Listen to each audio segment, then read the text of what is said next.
On August 31st, a European satellite is expected to fall out of orbit and burn up over the South Pacific. About 24 hours later, another one will follow. Scientists want to watch both of them from the same airplane. There was just one problem. The satellites were going to come down too far apart. The team would have to watch the first re-entry, fly back to land, refuel the plane, recharge the equipment, let everyone rest, and then somehow reach the second one the next day. So ESA changed the plan. Not by moving the airplane, by moving where the satellites would die. Months before either spacecraft reaches the atmosphere, engineers slightly change their orbits, just enough to bring their future re-entry locations closer together. All so one small plane can watch both satellites burn. Samba and Tango aren't new satellites. They were launched in the year 2000 as part of a European Space Agency mission called Cluster. There were 4 spacecraft in total: Roomba, Salsa, Samba, and Tango.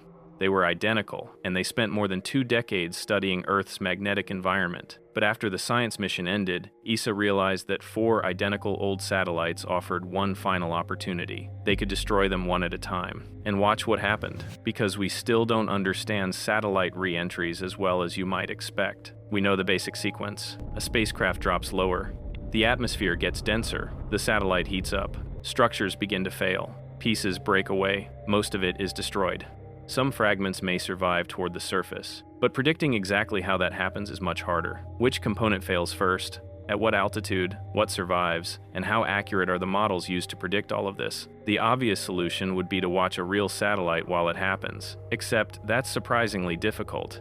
The most interesting part of a re-entry happens roughly 80 kilometers above Earth. That's too high for balloons to get close. Satellites already in orbit are too far away to see much detail, and most re-entries aren't predictable enough to simply park an airplane underneath one and wait. ESA's cluster satellites are different. Their final trajectories were deliberately prepared so their re-entries would happen over remote areas of the South Pacific. This means scientists can get close enough to actually try watching one. The first test came in September 2024. Salsa was prepared for what ESA called a targeted re-entry. Engineers had adjusted its orbit months earlier, so its final descent would happen over an almost empty part of the Pacific. Scientists climbed aboard an aircraft and flew toward the predicted location. Then, they waited. The prediction turned out to be slightly off. For a while, the team wasn't even sure they had captured anything. But their instruments had. Salsa's destruction had been observed from the air. 1 satellite gone, 3 remaining. Roomba followed in 2025, which left Samba and Tango,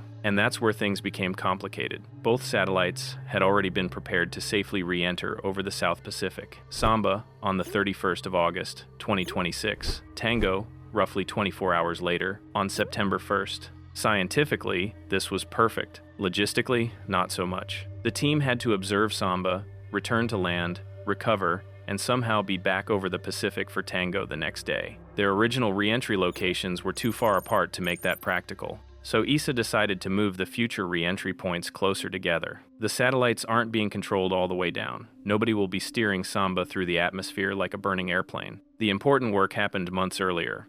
Flight dynamics engineers calculated tiny changes to their orbits. Samba needed to come down farther east. Tango needed to come down farther west. Then, on January 19th and 20th, the spacecraft performed small engine burns. The changes were small, but stretched across months of orbital motion, they were enough to shift the final re-entry locations significantly closer together. Now, both events should be reachable by the same small aircraft operating from the same airport. ESA had effectively scheduled 2 satellite deaths around a plane's refueling break, and Samba and Tango may give scientists something the first 2 satellites couldn't: data from inside the spacecraft shortly before they die. During their final close passes around Earth, Salsa and Roomba entered safe mode after their solar panels became too hot, but Samba and Tango's panels haven't degraded as much. So, ESA thinks there is a chance they could remain active deeper into their final descent, possibly as low as around 110 kilometers above Earth. If that happens, the satellites could still be transmitting temperature data shortly before re-entry. Scientists may be able to combine 2 perspectives: data coming directly from the spacecraft and observations from the airplane waiting below.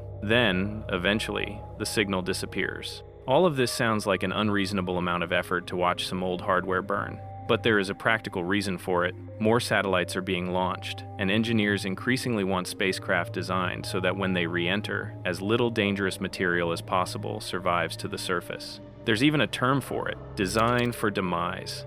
Build the satellite knowing that one day you want the atmosphere to destroy it. But there's an obvious problem. It's difficult to design something to break apart safely if you don't fully understand how spacecraft break apart in the first place. Computer simulations help, ground tests help, but neither perfectly recreates a real satellite tearing itself apart at enormous speed in the upper atmosphere. So ESA needs real reentries. Salsa was one, Samba and Tango will provide 2 more, and then comes Draco. Draco is a satellite ESA plans to launch in 2027. Unlike Cluster, its destruction isn't simply the end of the mission. Its destruction is the mission. Draco is being built specifically to record what happens to a satellite from the inside as it breaks apart. It will carry around 200 sensors, 4 cameras, and a protected capsule containing the recorded data. The satellite will enter the atmosphere. Its sensors will measure temperature, pressure, and structural strain. Its cameras will watch the spacecraft around them come apart. Then the satellite itself will be destroyed. But the capsule is supposed to survive. After separating from the remains of the spacecraft, it will deploy a parachute. Once the parachute opens, the capsule will connect to a geostationary satellite above it. It will have about 20 minutes to transmit the data collected during Draco's destruction before the capsule reaches the ocean. And once again, scientists plan to watch the reentry from an airplane below. So Samba and Tango are basically practice. 2 satellites launched 26 years ago for an entirely different purpose. Moved slightly in January so that months later they will enter the atmosphere close enough together for the same aircraft to reach both events. On August 31st, Samba should go first. About a day later, Tango follows. And if everything works, scientists will get 2 more chances to understand exactly how a satellite dies, which matters because the next spacecraft ESA sends down won't just be watched from below. It will watch itself